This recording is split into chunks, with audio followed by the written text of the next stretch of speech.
નમસ્કાર મિત્રો. અક્ષર આરાધનામાં હું આરાધના ભટ્ટ તમારું હાર્દિક સ્વાગત કરું છું.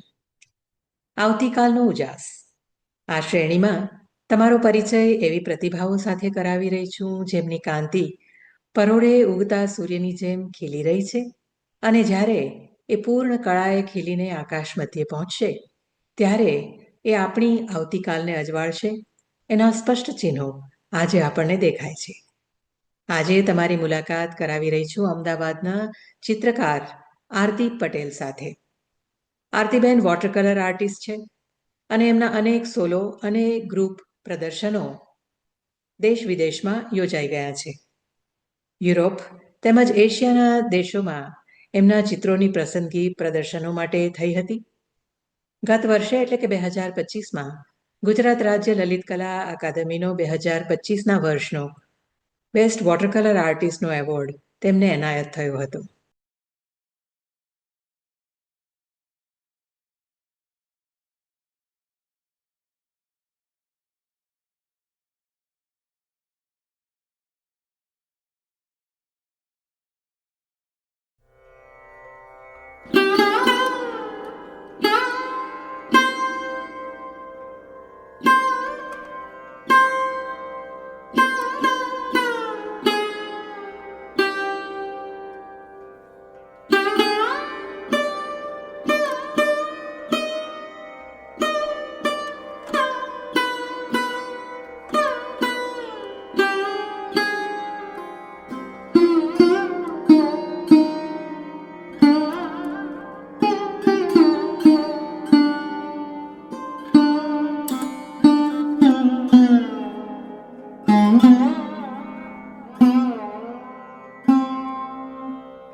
નમસ્કાર આરતીબેન, આજની આપણી આ બેઠકમાં તમારું સ્વાગત કરું છું. કેમ છો? એકદમ મજામાં. નમસ્તે, થેન્ક યુ. આરતીબેન, તમે હમણાં જ સિડનીની મુલાકાત લઈને ગયા. સિડનીમાં તમારું એક સોલો પ્રદર્શન યોજાયું, એ માટે સૌપ્રથમ તો તમને અભિનંદન આપું છું. Thank you. તમે અમદાવાદ પાછા પહોંચ્યા ત્યાર પછી આપણી આ વાતચીત થઈ રહી છે. પણ સિડનીના પ્રદર્શન વિશે પહેલા મને કંઈક વાત કરો.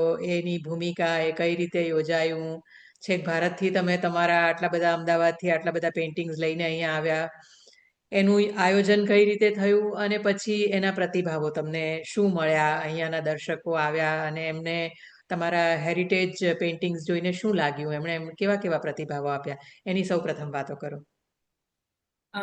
સૌપ્રથમ તો હું એવું કહીશ કે મને ક્યાંક બહાર વિદેશમાં પ્રદર્શન કરવું હતું.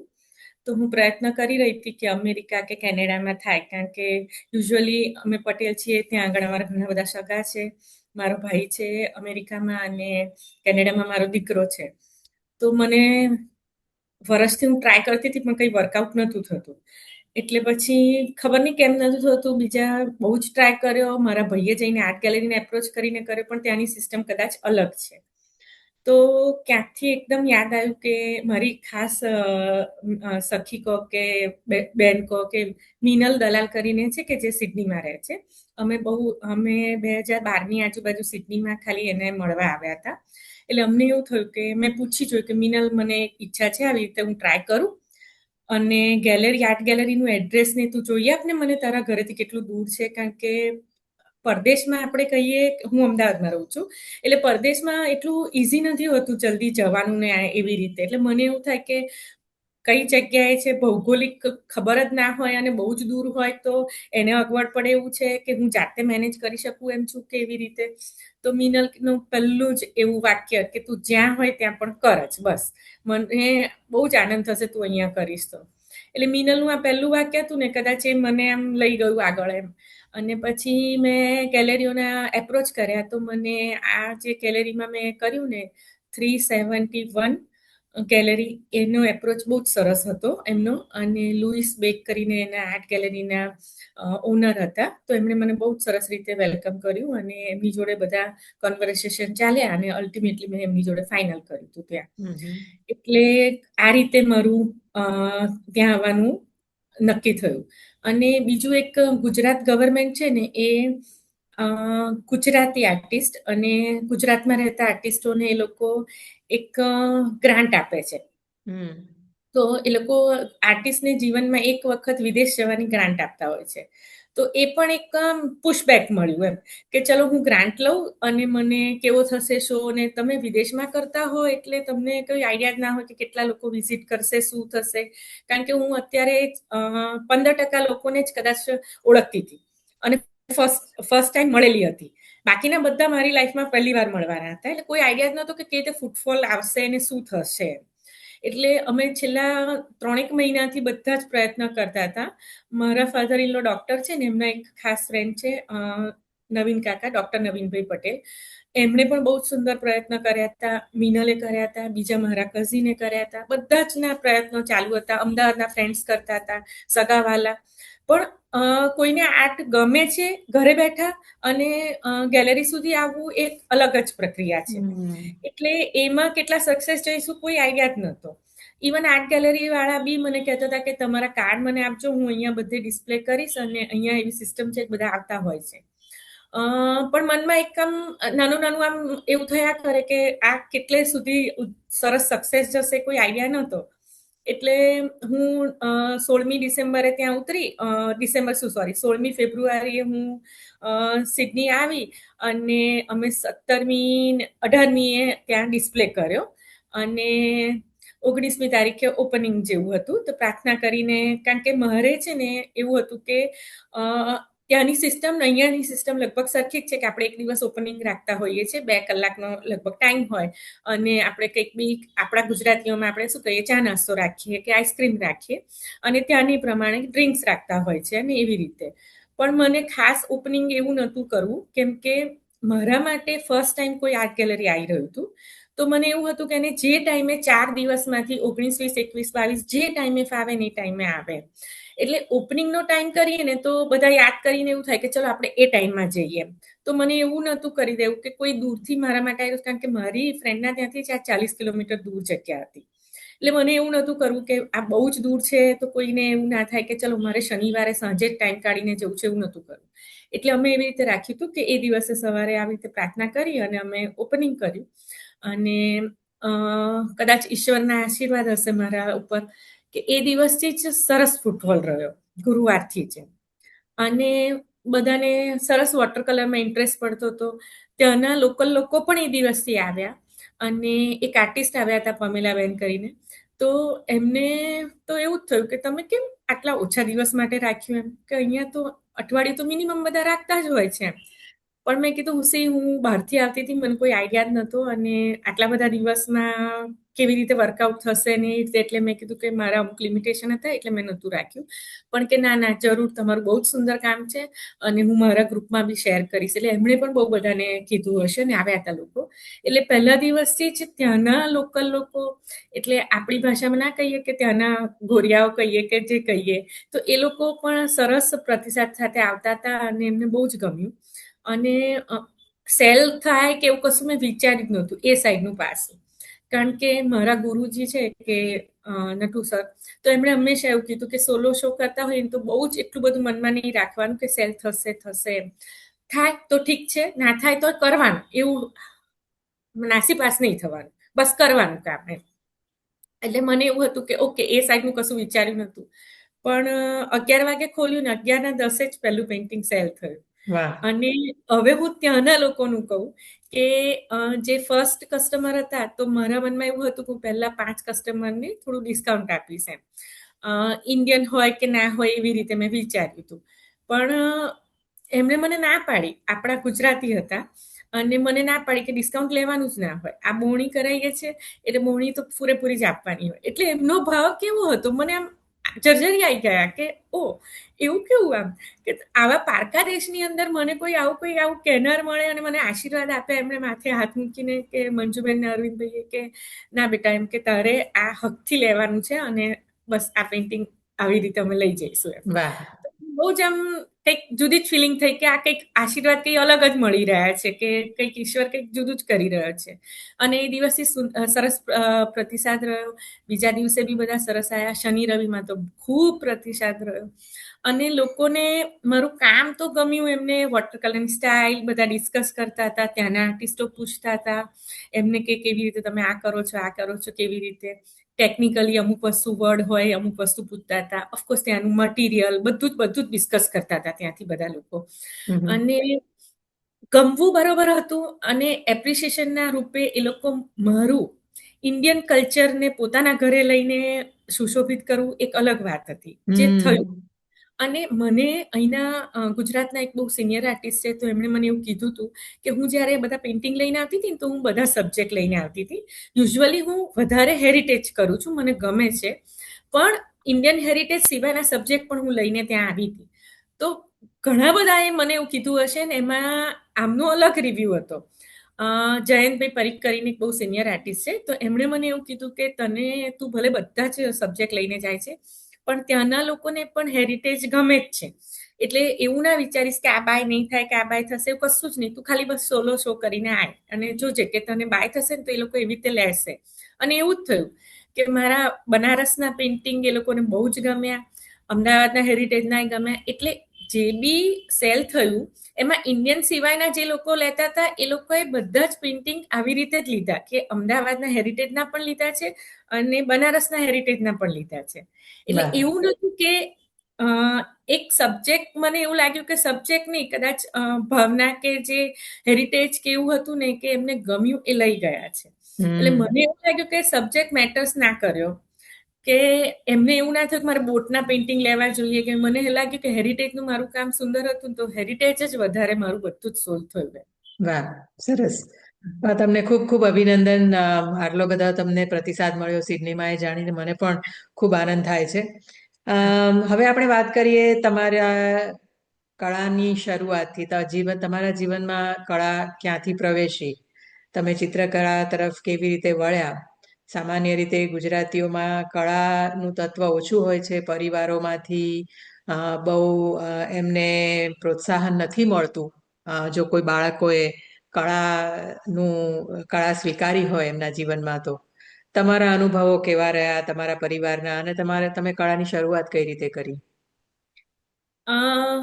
નાનપણથી જ બહુ જ ગમતું હતું ચિત્ર. સ્કૂલની નાની મોટી હરીફાઈમાં ને એવી રીતે હું બધે જતી હતી.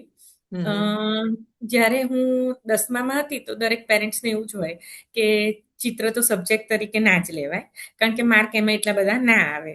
એટલે એઝ યુઝ્યુઅલ મને બધા ભણવાના સબ્જેક્ટને એવી રીતે જ કરાવડાયા હતા કે જે સ્કોરિંગ સબ્જેક્ટ હોય ને તું કરી શકતી હોય સારું એવી રીતે. અને એ વખતે કદાચ મમ્મી પપ્પાની સામે એટલું બધું આમ ચિત્ર માટેની લડાઈ લડવાનું આમ મન નહોતું કે ના ઓકે ચલો વાંધો નહીં. તો હું 10મામાં તો પાસ થઈ ગઈ. હું પહેલેથી ચંચળ અને આમ આખ્યા બોલી હતી. તો 11મા ધોરણમાં અમે લોકો એક નાની ટ્રીપ પર ગયા હતા માથેરાન. તો અમારા પ્રિન્સિપાલ સર હતા ને, એમનું ઓબ્ઝર્વેશન હતું કે એ મારા ઉપર ધ્યાન હતું કે આ છોકરી દોડાદોડ કરે છે ને આમ ને તેમને. હવે માથેરાનમાં જઈએ ને તો આપણે એક નાની ટોય ટ્રેન છે, ત્યાંથી એમાં જવાનું છે કે માથેરાનમાં તમે તમારી વ્હીકલ લઈ જઈએ તો અમુક સરહદ સુધી મુકાઈ દે છે અને પછી તમારે ત્યાં આગળ ચાલીને જવાનું હોય છે. કેવી રીતે માથેરાન અલગ છે.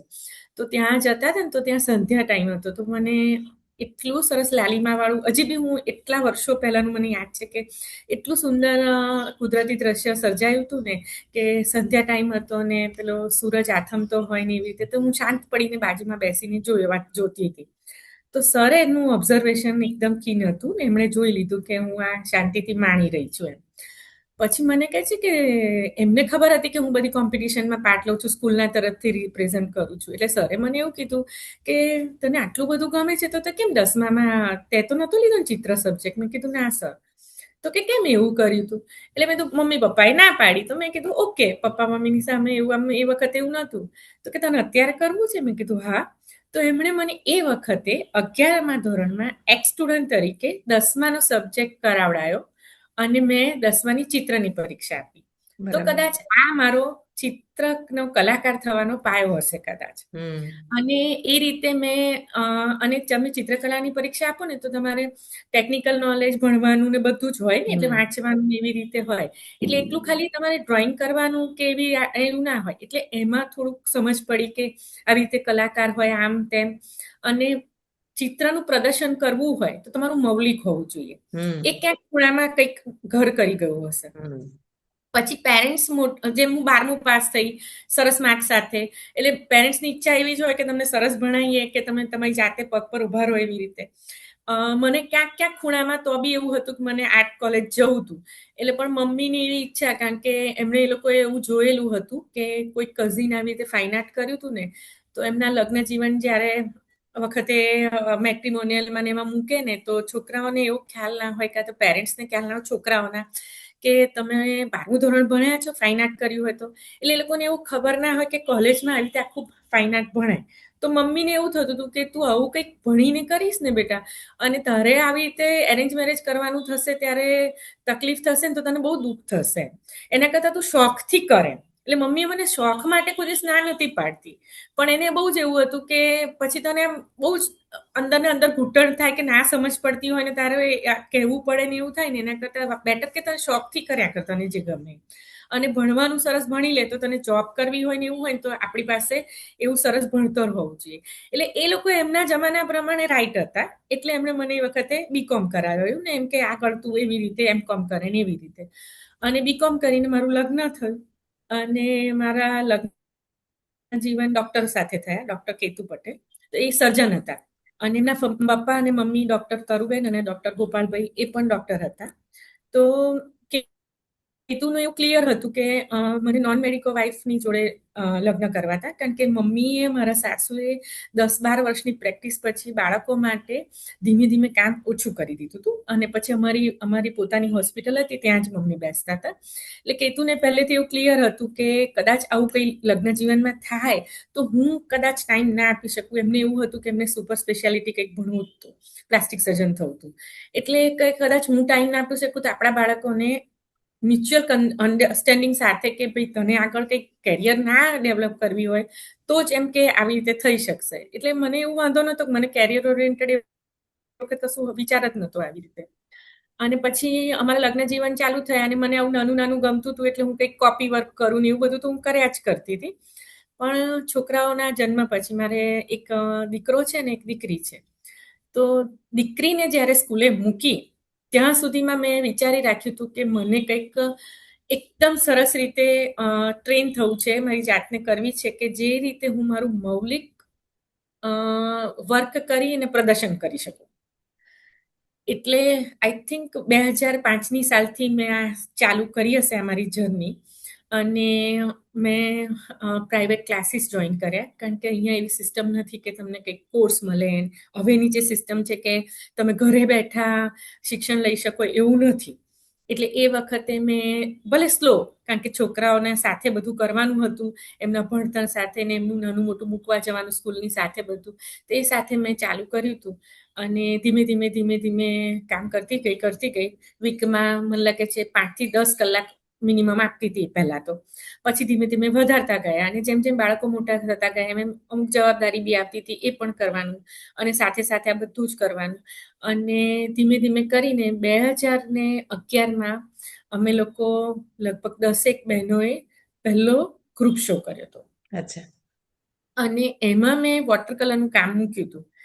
તો એટલો બધો આનંદ હતો ને. અને એ વખતે નટુભાઈ પરીખ, નટુભાઈ મિસ્ત્રી એવા ખ્યાતનામ કલાકારોએ અમારા ત્યાં વિઝિટ કરી હતી.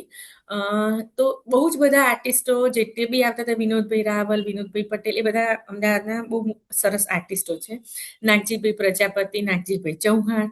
તો એ બધાનું એવું કહેવું હતું કે મારો હાથ સારો છે વોટર કલરમાં, તો તું એમાં આગળ વધ. કારણ કે મેં વોટર કલરના જ કામ મૂક્યા હતા એ વખતે. અને બીજી એક વચ્ચે આ વાત કરું તો અમે લોકો એ વખતે પહેલા યુએસ આવ્યા હતા. તો આપણું સબકોન્શિયસ માઇન્ડ પણ અમુક વખતે આપણને એમાં વર્ક કરતું હોય છે કે હું ત્યાં આગળ એક બુકશોપમાં ગઈ હતી, તો મેં ત્યાંથી 2-3 બુક્સ લીધી. તો એક મેં ઇન્ટરનેશનલ આર્ટિસ્ટની લીધી હતી અને એક મેં ત્યાં અમેરિકન આર્ટિસ્ટની બુક લીધી હતી. તો એ વખતે મને કોઈ આઈડિયા જ નહોતો કે આ બુક વોટર કલરની છે, કારણ કે હું એટલી બધી ઉતાવળમાં હતી ને છોકરાઓ હતા, એટલે મને એવો આઈડિયા નહોતો કે હું આ શું લઈ રહી છું. પણ બસ મને બહુ જ ગમ્યું ને મેં લઈ લીધું. તો તમારું સબકોન્શિયસ માઇન્ડ પણ તમને અમુક વખતે હેલ્પ કરતું હોય છે અથવા લઈ જતું હોય છે. અને પછી મને એવું થયું કે મને આમાં પદ્ધતિસરની તાલીમ લેવી છે. તો મેં નટુભાઈ પરીખ કરીને ગુજરાતના બહુ જાણીતા આર્ટિસ્ટ હતા સર, તો એમને મેં એપ્રોચ કર્યો કે સર મને આવી રીતે તમારી સાથે શીખવું છે, તમે મને બેઝિક વોટર કલરનું જ્ઞાન આપો. તો સરની જોડે પછી એ જર્ની સ્ટાર્ટ થઈ અને એમની જોડે હું બેઝિક ચાલુ કર્યું શીખવાનું. અને એ રીતે મારા કદાચ આ જર્ની સ્ટાર્ટ થઈ હશે એમ. એટલે મારા ઘરેથી મને મારા હસબન્ડ બહુ જ પ્રોત્સાહિત કરતા હતા અને હંમેશા મને સપોર્ટ કર્યો છે બધી જ રીતે. કે કારણ કે એઝ અ વાઈફ અને મધર મારા છોકરાઓનું કશું સફર થાય ને એવી રીતે મેં કર્યું જ નથી કદી કામ. પહેલા એ લોકોની બધી ડ્યુટી પતાવીને જ પછી હું કરું.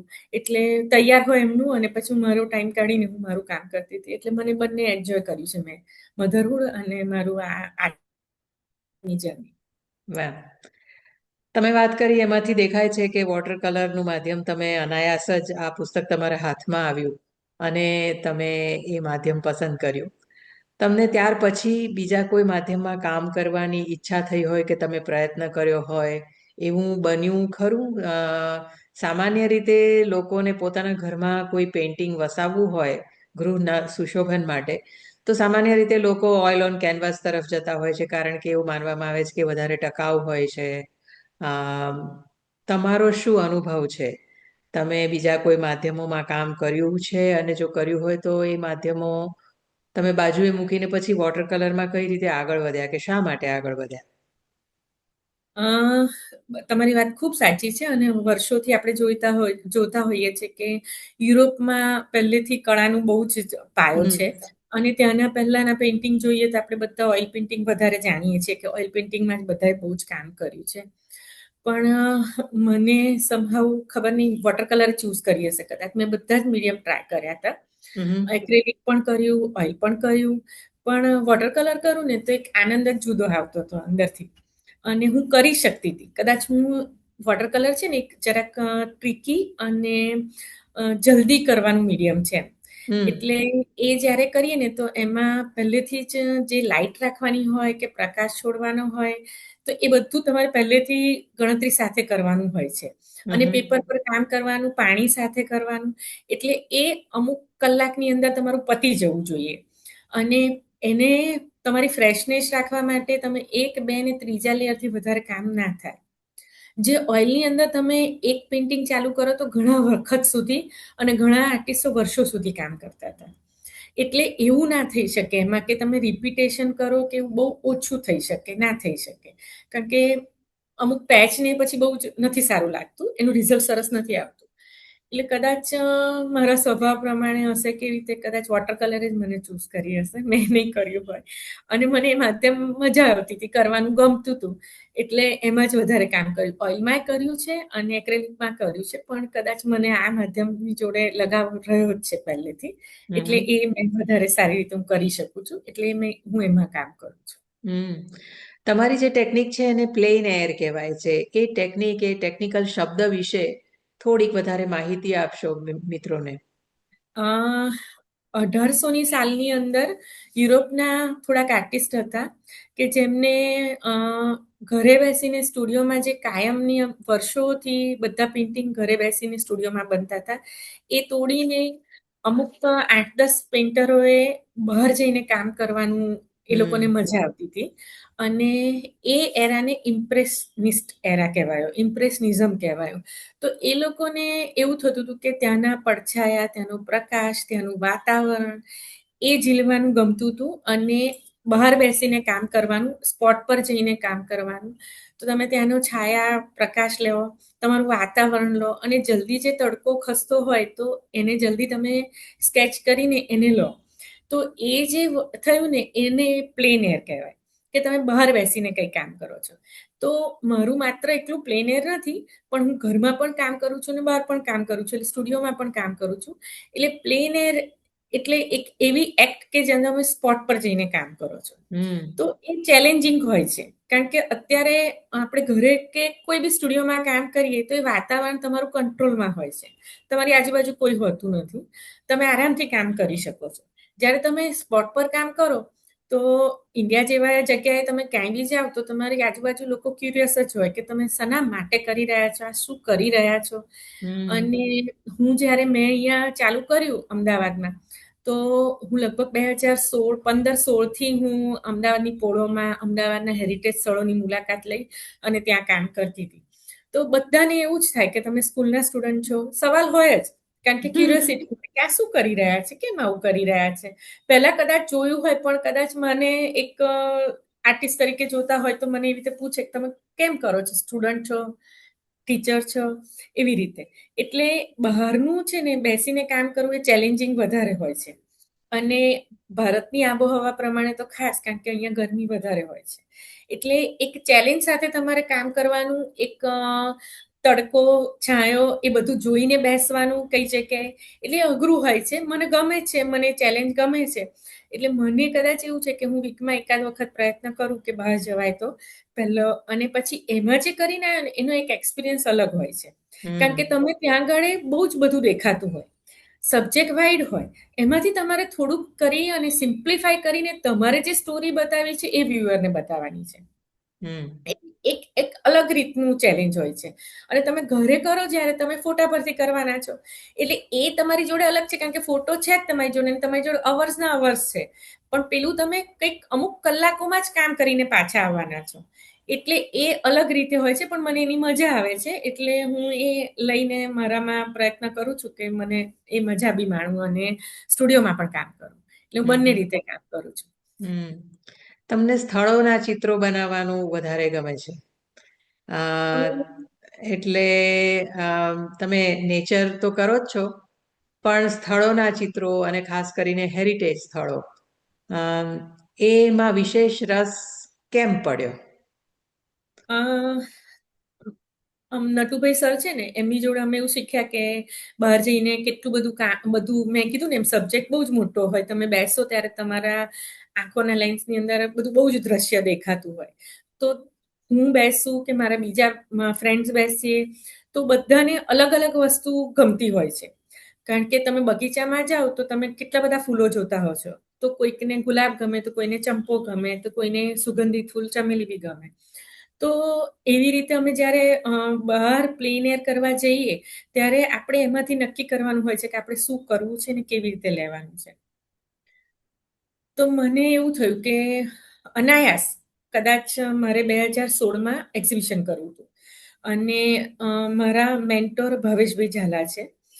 નટુ સર જોડે બી ગુરુ નટુ સર જોડે બી હું કામ કરતી હતી અને ભાવેશભાઈ જોડે વર્કશોપ કરી હતી મેં. તો ભાવેશભાઈ હંમેશા એવું કહે કે તમારે સબ્જેક્ટ જોડે કામ કરવું જોઈએ. તમે સોલો શો કરતા હોય ને તો. એટલે મેં પહેલો સોલો શો 2014માં મૂક્યો ને ત્યારે મારું બધું જ હતું. નેચર હતું, થોડુંક હેરિટેજ હતું. અમે આઉટ ઓફ ઇન્ડિયા ગયા હતા તો ત્યાંના મેં લેન્ડસ્કેપ કર્યા હોય તો એ પણ હતા. એટલે નાની સ્કેચબુક તો પહેલેથી હોય જ મારી જોડે કે હું બધે જ્યાં જઉં ત્યાં જલ્દી જેટલું લેવાય એવી રીતે નાની સ્કેચબુક હોય તો તમે 10 મિનિટમાં સ્કેચ કરી શકો અને જલ્દી એ વસ્તુને તમે કેપ્ચર કરીને તમારી જોડે લઈને આવી શકો એમ. અને પછી ભલે તમારા રંગો મૂકો કેવી રીતે. તો એ વખતે મને એવું હતું કે હું કયો સબ્જેક્ટ કરું. તો ભાવેશભાઈ એવું કે તમે સબ્જેક્ટ જોડે કનેક્ટ રહો ને એવો સબ્જેક્ટ કરજો. હવે ધારો કે હું ન્યુઝીલેન્ડ ગઈ કે હું સ્વિટ્ઝરલેન્ડ ગઈ કે આપણા ઇન્ડિયાના જગ્યાએ ગઈ કે ઊટી ગઈ કે આબુ ગઈ તો બધાના સ્કેચ કર્યા હતા. પણ લિમિટેશન શું આવે કે તમે આબુના સ્કેચ કરીને લાયા ત્યાંથી તો 10 લઈને આવી હોય, ફોટા પરથી હું કરું તો બીજા 15 કરું. પણ તમારે 100 સ્કેચ કરવા છે તો તમે કેવી રીતે કરો? એટલે તમે ફોટા સિવાય તમારી પાસે બીજું કશું રહે નહીં. એટલે મને એવું થયું કે એવો શું સબ્જેક્ટ લઉં, એવો શું સબ્જેક્ટ લઉં તો આપણું એક ચર્નિંગ ચાલુ થાય, મગજમાં એક એક્સરસાઇઝ ચાલુ થાય કે હું કયો સબ્જેક્ટ લઉં, શું કરું. એટલે મને એમ થયું કે રોજે જઈ શકાય અથવા અઠવાડિયામાં 2 વખત હું એની જોડે કનેક્ટ થઈ શકું એવું કંઈક સબ્જેક્ટ લઉં. તો મને છે ને ઓબ્જેક્ટ ડ્રોઈંગ કે પદાર્થ ચિત્ર કરતા મને એવું થયું કે હું ક્યાંક બહાર જઈને કંઈક શોધું એમ. તો એમ કરતા મને એવું લાગ્યું કે અમદાવાદના ઘણા બધા આર્ટિસ્ટોએ પોળોના ચિત્ર કર્યા છે.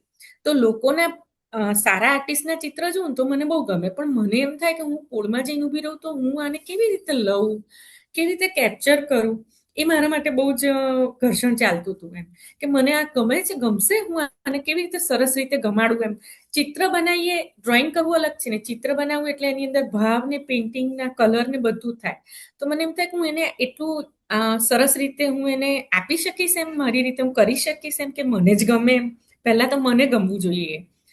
પછી હું ભાવેશભાઈ જોડે હંમેશા વાત કરતી રહું. નટુ સર જોડે બી વાત કરતી હોઉં તો નટુ સરના પેઇન્ટિંગ જોઉં તો બી મને એમના બહુ જ ગમે પોળના બધા. તો મને એમ થાય હું આવું કેવી રીતે કરી શકીશ, આ કેવી રીતે કરી શકીશ. એટલે ભાવેશભાઈ એવું કીધું કે આટલું બધું વિચારશો નહીં, તમે ત્યાં જઈને સ્કેચ કરો. ખાલી માત્ર ને માત્ર પહેલા સ્કેચ કરો અને તમને તમારા સ્કેચ ગમવા માંડે ને પછી તમે પેઇન્ટિંગ હાથમાં લેજો. એટલે કલર પછી હાથમાં લેજો, કલર ત્યાં સુધી ના લેતા. એટલે મને એમ થયું ઓકે. તો એમની વર્કશોપ કરી હતી ને ત્યારે એ સ્થળ પર વર્કશોપ કરાવતા હતા. એટલે એમાં મને થોડોક ખબર પડી હતી કે કેવી રીતે બધું હેન્ડલ કરવાનું, બધું વસ્તુઓ લઈ જવાની કે બેસવાનું સ્થળ પર ને એવી રીતે. તો મેં એવું નક્કી કર્યું કે હું અમદાવાદની પોળમાં હું જઉં પહેલા અને ટ્રાય કરું. 1 મહિના માટે આપું, પછી જો નહીં ગમે તો બીજો સબ્જેક્ટ કંઈક લઈશ. એટલે મેં ચાલુ કર્યું અમદાવાદની પોળમાં વીકમાં 2 વાર જવાનું 2016માં. અને પછી ધીમે ધીમે ફોટા બી બહુ જ બધા લઈને આવું કારણ કે મને પ્રકાશ ને છાયાના ચિત્રો ગમતા હતા. એનાથી હું મારા સ્કેચ એવી રીતે કરતી થઈ. અને 1 મહિનો પૂરો થતા સુધીમાં મને આનંદ થયો કે મને મારા સ્કેચ ગમવા, કે મને હવે આ ગમે છે. તો હવે હું આને વોટર કલરમાં કેવી રીતે કન્વર્ટ કરું, એ મારા માટે અલગ ચેલેન્જ હતી. કારણ કે પેન્સિલ એ ઇઝી મીડિયમ છે કે તમે એની અંદર તમારે જે કરવું એ કરી શકો, રબ કરીને બી લાવી શકો. એટલે પછી ભાવેશભાઈ કે ચાલુ તો કરો, જોજો તો ખરા કેવું થાય છે. નટુ સરના બી બધા જોયા હતા. એટલે પછી મને એવું થયું કે ઓકે. તો ધીમે ધીમે મેં કામ ચાલુ કર્યું અને સ્થળ પર જઈને ત્યાં પેઇન્ટિંગ બનાવવાનું ચાલુ કર્યું. તો જે મેં તમને કીધું એમ સ્થળ પર ચેલેન્જિંગ હોય, શરૂમાં વધારે ડર લાગતો હોય. એટલે પણ સરસ ધીમે ધીમે મારી ગાડી ચાલુ થઈ અને કર્યું ને ભાવેશભાઈ જોડે શેર કરું, નટુ સરને બતાવું તો એ લોકોને આનંદ થતો હતો કે ના સરસ કામ છે, કર. પછી 10 પેઇન્ટિંગ કર્યા ને પછી મને એવું થયું આ પહેલું પેઇન્ટિંગ તો બરોબર જ નહોતું. આ સર કેમ સરસ કહેતા હતા. એટલે સરને ઊંધું મેં કીધું કે સર આ તો બરોબર નતું, તમે મને આ કીધું, અત્યારનું તો કેવું લેવલ હતું. તો સર કે પહેલું પેઇન્ટિંગ વાળું તને ના કહું તો તું કેટલી નાસીપાસ થાય, તો પણ તને તારામાં જીદ હતી ને તું કરવાની હતી, એટલે અમને ખબર હતી કે તું આગળ વધવાની જ છું, એટલે તને સારું કીધું કે તમને નાસીપાસ ના થાય. એટલે કે ના, પહેલા પ્રમાણમાં ઘણું સારું હતું, કારણ કે અમદાવાદની આ વેધરમાં જઈને કામ કરવું, એપ્રિલ મહિનામાં કામ કર્યું તે બધું, એટલે એમ કે એપ્રિલ મહિનાની અંદર તું આ કામ કરીને લાવીને એ જ બહુ સરસ હતું અમારા માટે એમ. એટલે બસ આવા આવા શબ્દો એ બળ આપતા હતા, અને સરસ રીતનો પછી હું સોલો શો કરી શકી 2016માં. અને મેં એ વખતે વોક થ્રુ હેરિટેજ કરીને ટાઇટલ આપ્યું હતું, અમદાવાદના જ માત્ર હેરિટેજના વર્ક મૂક્યા હતા, એટલે આ રીતે મારો હેરિટેજનો પાયો નખાયો. અને અમદાવાદને 2016માં જ્યારે મેં મૂક્યો શો ડિસેમ્બરમાં, ત્યારે ઓલરેડી 2017 જાન્યુઆરીમાં મળવાનું હતું ટાઇટલ, એ એનાઉન્સ થયું કે અમદાવાદને ઇન્ડિયાનું ફર્સ્ટ હેરિટેજ સિટી મળે છે.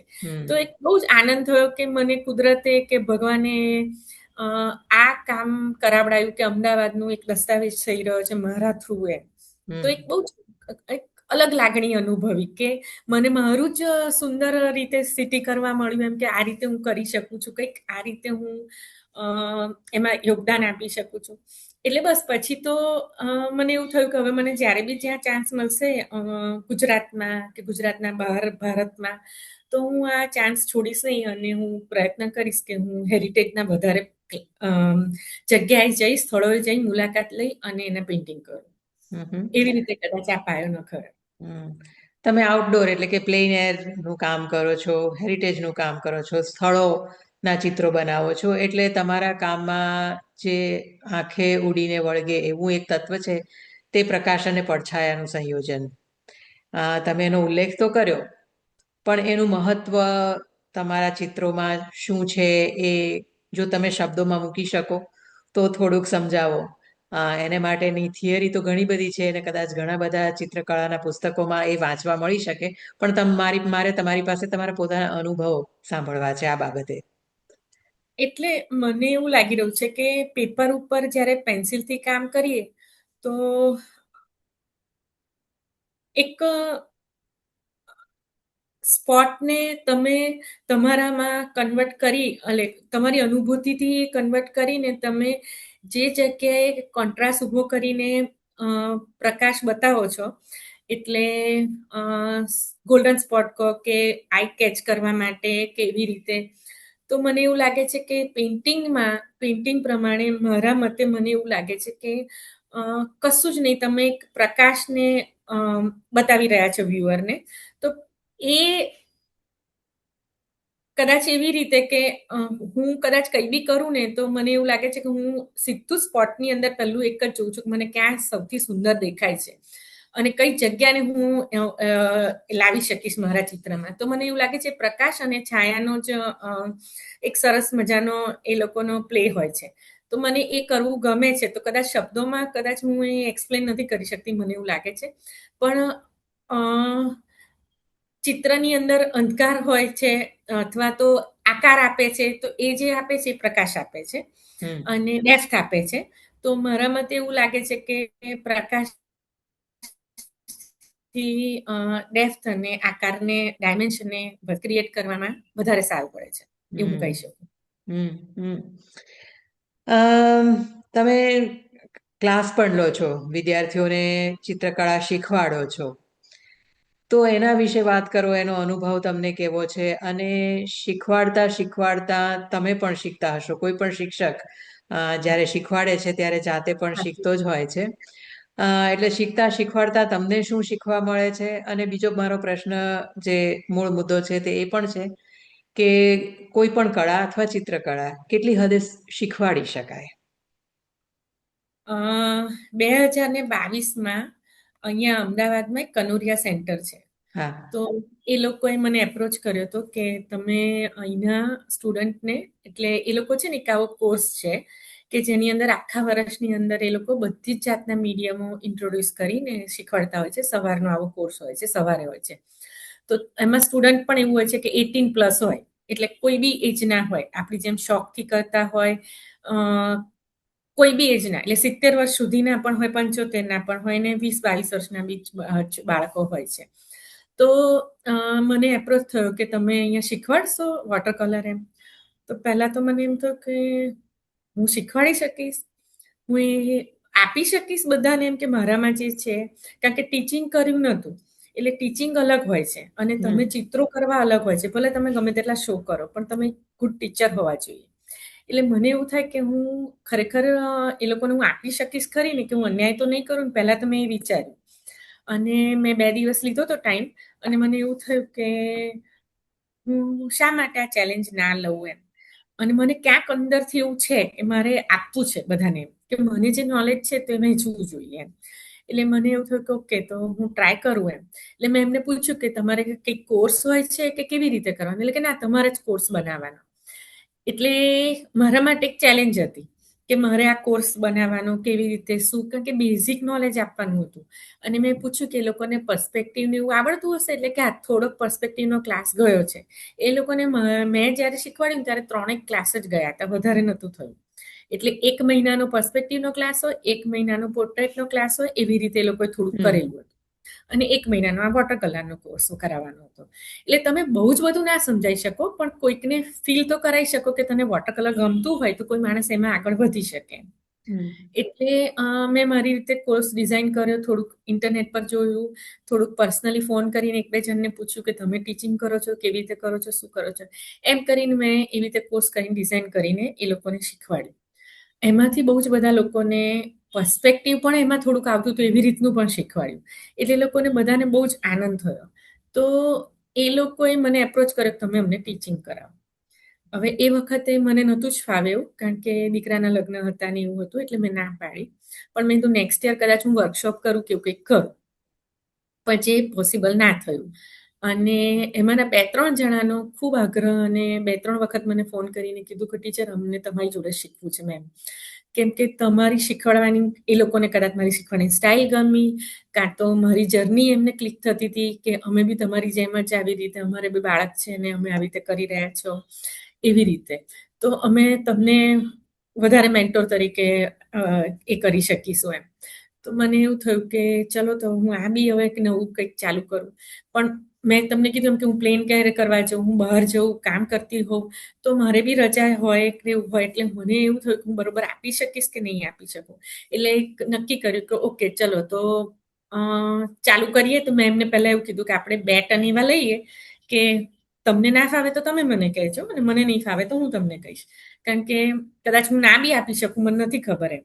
એટલે મને કે ના, અમને તો લેવું જ છે તમારી જોડેથી, તમારે જ જોવાનું છે કે તમને હવે કરવું છે કે નહીં. એટલે મેં કીધું સારું. એટલે એ રીતે મારું ટીચિંગની જર્ની ચાલુ થઈ. અને એક બહુ જ સરસ વાત છે કે ટીચિંગ કરાવતા કરાવતા જ આપણે ઘણું શીખતા હોઈએ છીએ. એટલે જ્યારે હું કરતી હોઉં ને, તો હું કદાચ જે ફાસ્ટ જતી હોઉં ને, એ ત્યાં સ્લો થવાનું, સમજાવવાનું, કલર વિશેનું નોલેજ આપવાનું, કે વોટર કલરનું આપવાનું, સ્કેચિંગનું મહત્વ, કેમ એટલું બધું મહત્વ છે સ્કેચિંગનું, અને બહાર જઈએ તો એ જગ્યા જોડે કેવી રીતે કનેક્ટ થવાનું, એ બધું જ સમજાવતા સમજાવતા હું મારી જાતને પણ એ નોલેજ આપતી હોઉં છું વારંવાર. એટલે મજા આવે છે મને અને હું એન્જોય કરું છું આ. વાહ! તમારું એક ચિત્ર વડાપ્રધાન નરેન્દ્ર મોદીને પણ ભેટ તરીકે આપવામાં આવ્યું હતું. એ ચિત્ર વિશે વાત કરો. મોઢેરા સૂર્ય મંદિરનું એ પેઇન્ટિંગ છે. અને 2000 ને આપણે જ્યારે કોવિડ આવ્યો ત્યાં સુધી હું ફેસબુકમાં અને ઇન્સ્ટાગ્રામમાં એટલી એક્ટિવ નથી કે હું ત્યાં પેઇન્ટિંગ મૂકું ને એવી રીતે.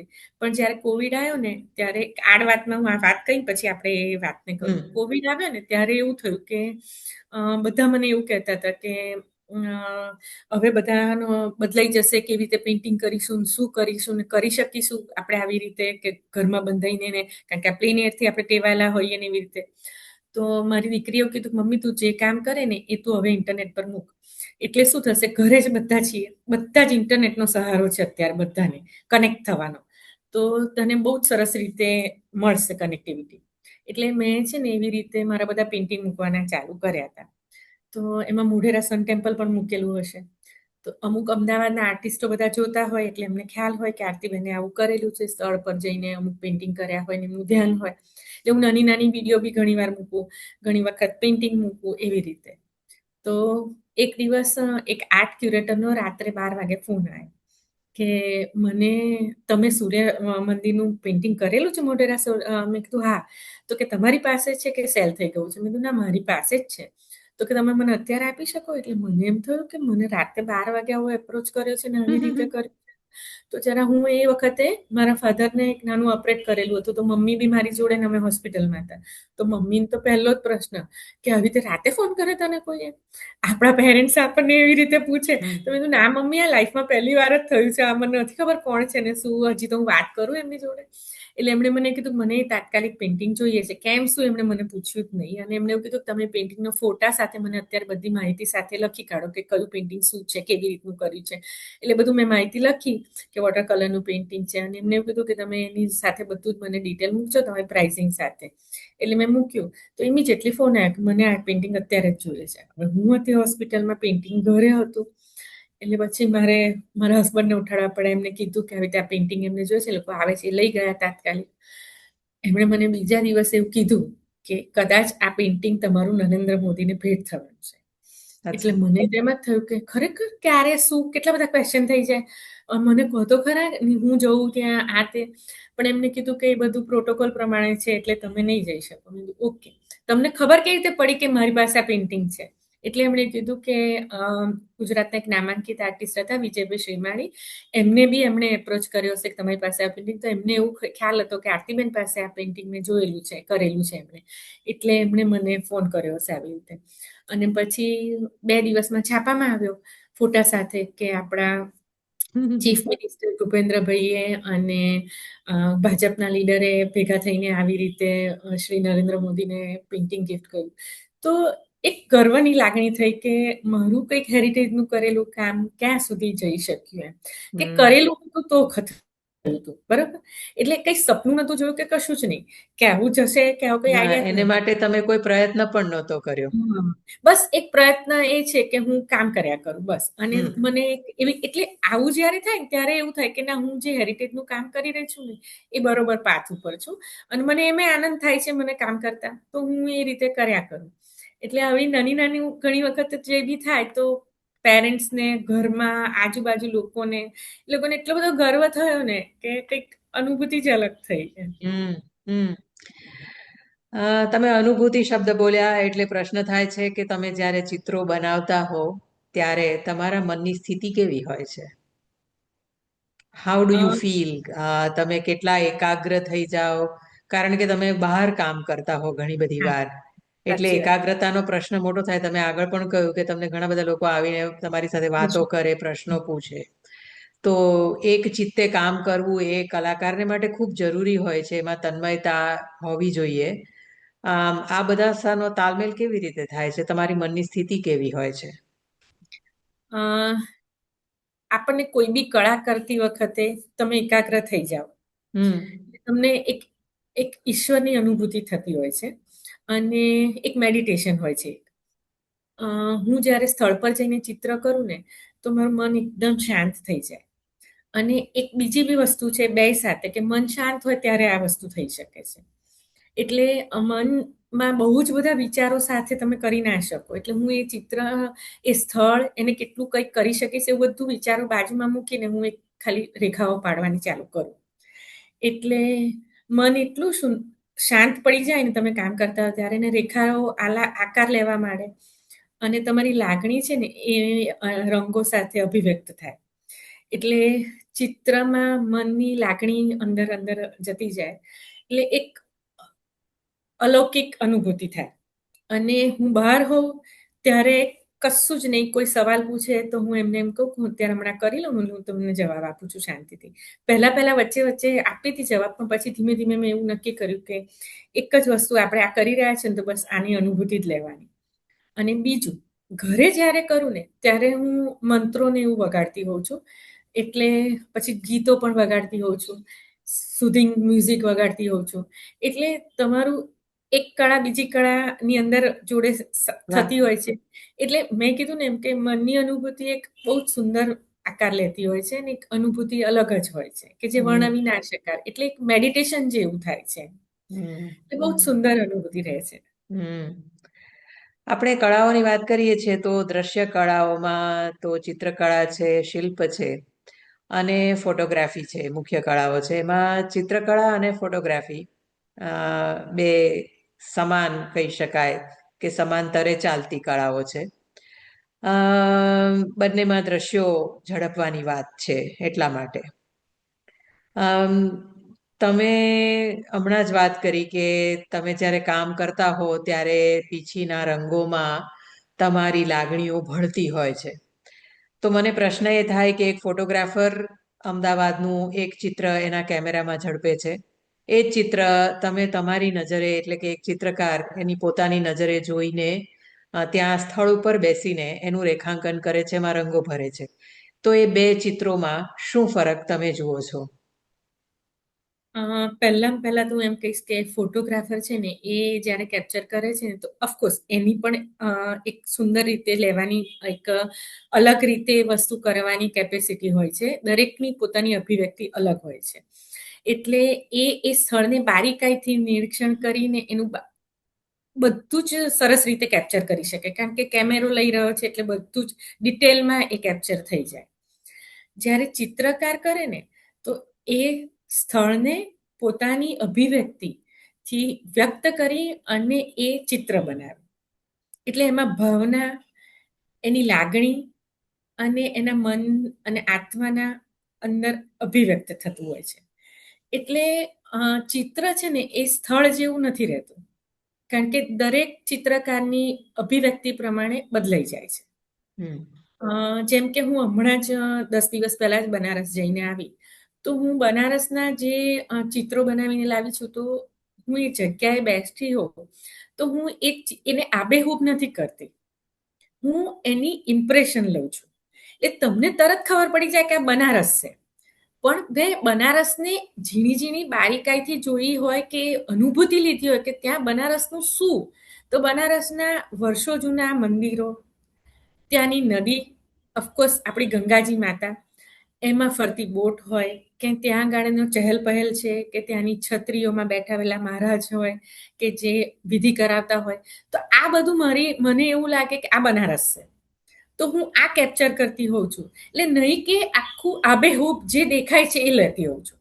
એટલે તમને એ જગ્યાની અનુભૂતિ થાય કે હું જે હેરિટેજ સ્થળે જઈને મુલાકાત લીધી હોય તો એની અનુભૂતિ થાય તમને, નહીં કે તમને બારીકાઈથી એ સ્થળ તમને દેખાય.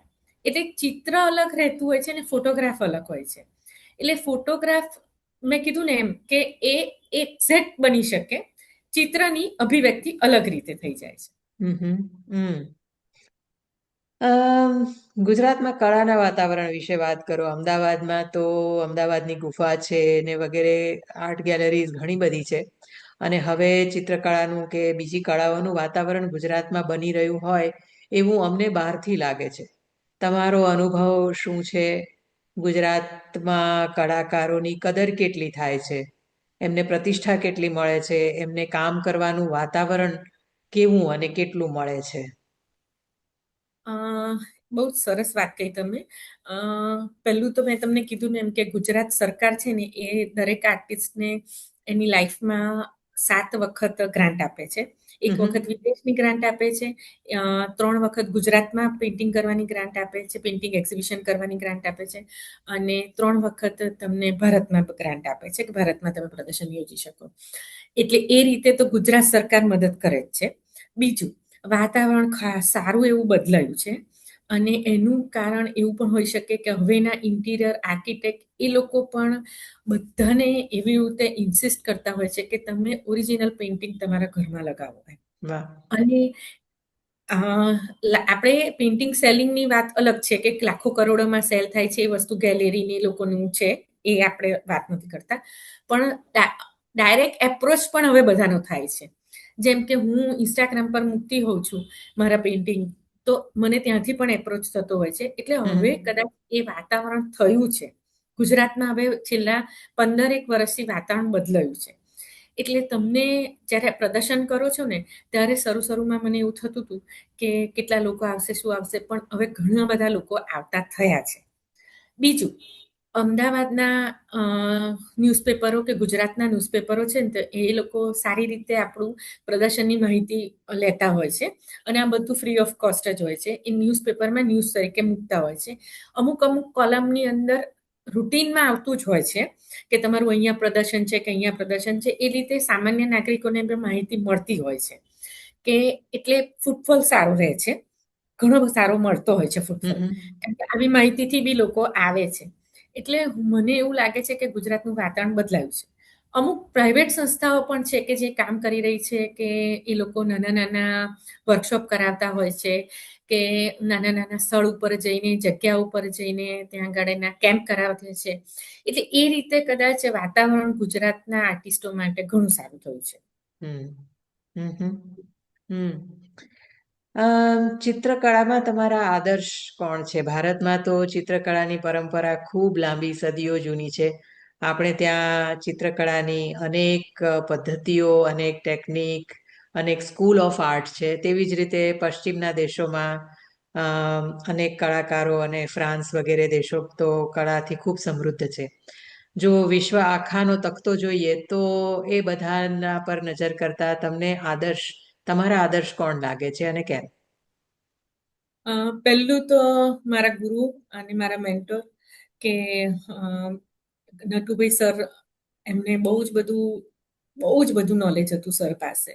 અને એમણે 5-6 બુક પણ લખેલી હતી આપણી ગુજરાતીમાં, કારણ કે ગુજરાતના કલાકારો અને ગુજરાતના સ્ટુડન્ટ માટે.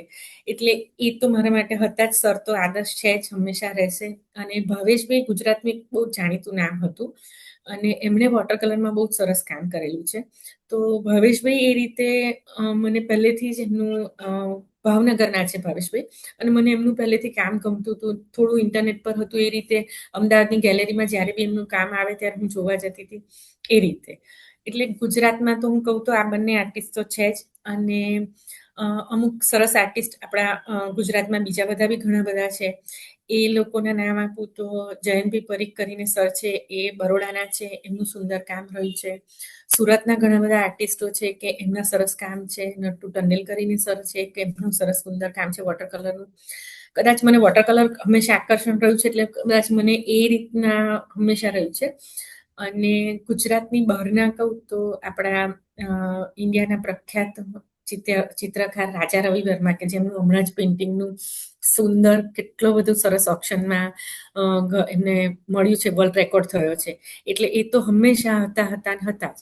પણ હવે મને વોટર કલર ગમે છે તો અમિત કપૂર કરીને દિલ્હીના આર્ટિસ્ટ છે, પુનાના એક આર્ટિસ્ટ છે, સાવંત બ્રધર્સ છે, બંને ભાઈઓ કામ કરે છે. પ્રફુલભાઈ સાવંત કરીને છે, એમનું બહુ કામ ગમે છે. બીજા બિસ્વાલ સર છે, એમનું કામ ગમે છે. નિશિકાંત પલાંડે કરીને છે, એમનું કામ ગમે છે. એટલે ઘણા બધા હવે આર્ટિસ્ટો છે કે જે ગમે છે એમના કામ, અને જોવા ગમે. અને એમ થાય કે એમની જોડે કંઈ શીખવા મળે તો ઘણી વાર શીખવાનો મોકો મળે તો લઈશ એવી રીતે. ચિત્રકળાની સાધનાએ તમને અંગતપણે શું આપ્યું છે? અને એની સાથે સાથે જ પ્રસિદ્ધિ, પ્રતિષ્ઠા અથવા તો સફળતા, એને તમે કઈ રીતે જુઓ છો? ચિત્રકળાએ તો બહુ જ ખુશી આપી છે. મને હંમેશા હું કંઈ બી નાનું ચિત્ર કરું ને અને સક્સેસફુલ જઈએ તો ખુશી મળે. પણ હા, એવી ખુશી નહીં લેવાની કે આમ બસ મારું સર્વશ્રેષ્ઠ ચિત્ર થઈ ગયું છે, કારણ કે આગળ વધવું જ છે હંમેશા. એટલે એનાથી એકદમ સેટિસ્ફાય નથી થતી હંમેશા, કે હજી આગળ કરું, હજી બેટર કરું, હંમેશા એવું જ રહે છે. પણ પહેલો શો કર્યો ને ત્યારે આમ ફર્સ્ટ સોલો શો કર્યો ત્યારે એમ કે કદાચ હું 9th ક્લાઉડ પર હતી કે કે મારે જે સપનું હતું કે એકવાર સોલો શો કરવો તો એ પહોંચી ગઈ એમ. અને મને એમ હતું કહું કે મારી જર્ની એમ કે ફૂલ પોઈન્ટ આવી ગયું, એમ કે એટલી બધી ખુશી થઈ હતી એમ. અને જ્યારે માતા પિતાના આશીર્વાદ મળે, father in law, mother in લોના આશીર્વાદ, એ લોકો મારી સાથે ઉભા હોય, છોકરાઓ મારી સાથે ઉભા હોય, ત્યારે અનુભૂતિ જ અલગ જ હતી. એટલે ખુશ હતી હું, અને મને મજા આવી હતી. પણ દરેક ચિત્ર કરતા મેં કીધું એમ કે મેડિટેશન થાય છે, એટલે એ અનુભૂતિ સરસ રહે છે. એટલે હંમેશા ચિત્ર કરવાનું મન થયા જ કરે, કે એક રીતે તમે સરસ તમને અનુભવ થયા કરે. અને સિદ્ધિ માટેનો કદી વિચાર જ નહોતો કર્યો. ખાલી બસ એવું હતું કે એક આનંદ થઈ રહ્યો છે એટલે આગળ વધ્યા કરું. અને હંમેશા કામ જ તમને આગળ લઈ જતું હોય છે. એમ કરતા ગુજરાતના કલાકારો ઓળખતા થયા, અમદાવાદના કલાકારો ઓળખતા થયા. કારણ કે તમારું કામ જ બોલતું હોય છે. એટલે જેમ જેમ આગળ જતી ગઈ, જેમ જેમ કામ કરતી ગઈ, એમ જ જેમ આ મારું પેઇન્ટિંગ PM સાહેબ સુધી પહોંચ્યું, એમ મારું પેઇન્ટિંગને એવોર્ડ મળ્યો. Art society of India, the art society of India કહેવાય, કે જે 100 વર્ષથી કામ કરી રહી છે. એમાં પેઇન્ટિંગ સિલેક્ટ થવું જ એ મારા માટે કંઈ અદ્ભુત લાગણી હતી, કે ગર્વની લાગણી હતી. કારણ કે મેં બેઝિક નોલેજ લીધું ના, તમે ભણ્યા ના હોય ચિત્રકલાનું. અને મને પહેલેથી એવું હતું કે મને ચિત્રકલાનું હું ભણી નથી.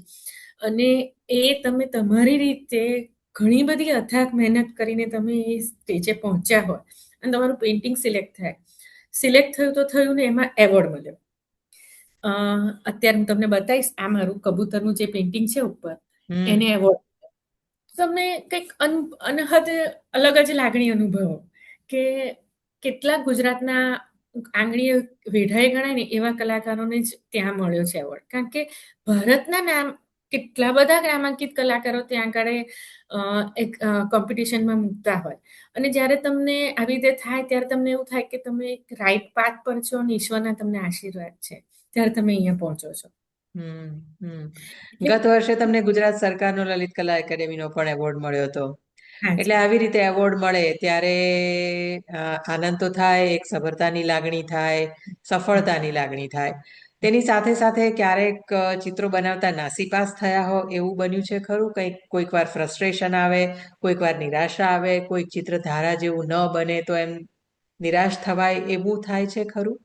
હા. ઘણી વખત એવું થાય છે. અને જ્યારે બી છે ને ચિત્ર વચ્ચે વચ્ચે બંધ થઈ જાય ને, જેમ કે આપણે બહારગામ જવાના હોઈએ, ઘરમાં કોઈની માંદગી આવી, લગ્નના પ્રસંગો આવ્યા, ત્યારે એવું થાય કે થોડોક વખત તમે સ્ટોપ થઈ જાઓ છો, કામ નથી કરી શકતા. ત્યારે પછી ફરી જ્યારે તમે એની અંદર પાછા આવો છો ને, ત્યારે એવું થાય કે શરૂઆતમાં તમને, અને ખબર બી છે કે વોટર કલર છે ને એ રોજની પ્રેક્ટિસ માંગે છે, એટલે પ્રેક્ટિસ વગર એમાં નથી મળતું. ત્યારે એવું થાય કે અઠવાડિયું અંદર જતા એમાં થાય છે, ત્યારે થોડુંક એવું થાય છે કે નથી થતું. અને બહુ જ વખત પહેલા એવું થયું હતું કે એટલા બધા મેં ઝાડ કર્યા હોય, બધું કર્યું હોય, તોય મને જે જોઈતું હતું ને એ રિઝલ્ટ નહોતું આવતું ને, તો મારી એટલી બધી ધીરજ આવે છે ત્યાં, કે મારે ધીરજ લેવી પડે છે, કારણ કે મને રિઝલ્ટ જોઈતું હોય છે. તો એના માટે મેં એટલો બધો પ્રયત્ન કરું કે મને કેમ નથી આવતું, આ ઝાડ કેમ નથી થતું. તો પછી મારા મેન્ટરનો કોન્ટેક્ટ કર્યો કે સર, મને આ ઝાડ મારે બરોબર નથી થતું, તો મને કેવી રીતે કરું, શું કરું? એના માટે મેં 3 વખત પેઇન્ટિંગ કર્યું. એ તો યુઝ્યુઅલી હું એક વખત કરું, કોઈક જ વાર એવું થયું કે બીજી વાર કરું, પણ એમાં કદાચ આખું આબોહવાથી માંડીને આખું વાતાવરણ અલગ ક્રિએટ કરું એમ. પણ યુઝ્યુઅલી એવું થાય કે હું એક જ વાર કરું, બહુ ના કરું. એમ પેન્સિલના સ્કેચીસ બહુ જ કરું, જુદી રીતે. પછી એમાંથી જે મને સ્કેચ ગમ્યો હોય ને એનું કદાચ પેઇન્ટિંગ કરું, એવી રીતે. પણ મને એવું થોડુંક પહેલેથી મેં કીધું ને, એમ થોડુંક એમ જિદ્દી ખરી કે મને મારી રીતે જ કરવું હોય, મારું જ કરવું હોય. તો હું કોઈને, નટુ સરને કે ભાવેશભાઈને એવું ના કહું મારા પેઇન્ટિંગમાં તમે મને કરી આપો, આ જે કર્યું છે ને એની અંદર શીખવાડો સર, એવું ના કહું. હું એમને કહું હું કરું છું, તમે મને કહો હું ક્યાંક ખોટી છું એમ. એટલે એવી રીતે હું એમને બતાવું તો સર કે તમે લાવો, તમને જરૂર હોય ત્યાં હું કહીશ. એટલે મેં એમને બતાવ્યું, તો એમણે મને સમજાવ્યું કે આવી રીતે. તો મને એમ થયું કે હું ક્યાં અટકી ગઈ હતી એમ. એટલે એવું ઘણી બધી વખત એવું થાય કે તમે ક્યાંક અટકી ગયા હોય એની લાગણી થાય. અને કદાચ તમને નવું મળવાનું હોય ત્યારે પણ એવું થાય છે કે આ બરોબર કરી રહી છું, એ બરોબર કરી રહી છું. તો ઘણી વખત એવું થાય કે એ શરૂઆતના થોડાક દિવસો તમારા અઘરા જાય, કે આ બરોબર છે કે નહીં, એક કસોટી થતી હોય છે. પણ પછી એમાંથી ધીમે ધીમે બહાર નીકળાતું જ હોય છે. મિત્રો જોડે ડિસ્કશન કરીને, અથવા કોઈક વખત મેં કીધું એમ કે મારા મેન્ટર જોડે, કે ગુરુજી હવે રહ્યા નથી, એ તો નટુ સરને ત્યાં મળવા જવું ને એમને બતાવું કેવી રીતે, એમનું ગાઈડન્સ લઉં. પણ એવી રીતે હા, હંમેશા એવું થાય જ છે કે ઘણી વખત નાસીપાસ થવાય, કે આ નથી મજા આવતી, આ જોઈએ એવું નથી થતું, કેમ નથી થતું. પણ એ તો થવું જ જોઈએ. જો તમને હંમેશા સેટિસ્ફેક્શન થઈ જાય, તમે આગળ ના વધી શકો. એટલે એ તો થવું જ જોઈએ, દરેક આર્ટિસ્ટના મનમાં થવું જ જોઈએ. આપણે આ મુલાકાતનું સમાપન કરીએ ત્યારે આરતીબેન, એક પ્રશ્ન એ થાય છે કે ટેકનોલોજી હવે રોજિંદા જનજીવન પર જનમાનસ ઉપર એટલી બધી હાવી થઈ ગઈ છે. અને ટેકનોલોજી કશું પણ ઉત્પન્ન કરી શકે છે. એઆઈથી તમે કોઈ પણ ચિત્ર બનાવી શકો, કંઈ પણ કરી શકો. આવા સમયમાં તમને આપણી કળાઓનું ભાવિ અને ખાસ તો ચિત્રકળાનું ભાવિ કેવું લાગે છે? ટેકનોલોજી છે ને એ મદદ કરે છે જરૂર, એ તો સાચી વાત છે કે અત્યારના સમયમાં ટેકનોલોજી મદદ કરશે દરેક આર્ટિસ્ટને. પણ મને એવું લાગી રહ્યું છે કે ચિત્રકળાની અંદર હંમેશા દરેક આર્ટિસ્ટની લાગણી, એના ભાવ, એના લીધે જ દરેક ચિત્ર અલગ બનતું હોય છે. એટલે અભિવ્યક્તિ બહુ જ મહત્વની છે કે જે લાગણીની અભિવ્યક્તિ કદી ટેકનોલોજી નહીં કરી શકે. એટલે એને મદદ જરૂર કરશે, પાંખો મળશે આર્ટિસ્ટને, પણ જે લાગણીની અભિવ્યક્તિ છે ને એનાથી જે ચિત્રનો ઉભાર આવે છે ને એ કદી નહીં થઈ શકે. વાહ. આજે સમય કાઢીને તમે આટલી વાતચીત કરી મારી સાથે, તે માટે તમારો ખૂબ આભાર માનું છું આરતીબેન. તમને અભિનંદન પણ આપું છું, તમારી સર્જકતા માટે અભિનંદન આપું છું. તમે જે રીતે એક ચિત્તે કામ કરી રહ્યા છો આટલા વર્ષોથી કે દાયકાઓથી, એ પણ અભિનંદનને પાત્ર છે. અને આગળની તમારી કળાયાત્રા માટે તમને શુભેચ્છા કરું છું. નમસ્તે અને આવજો. ખૂબ ખૂબ આભાર તમારો. Thank you so much. Thank you. આવજો.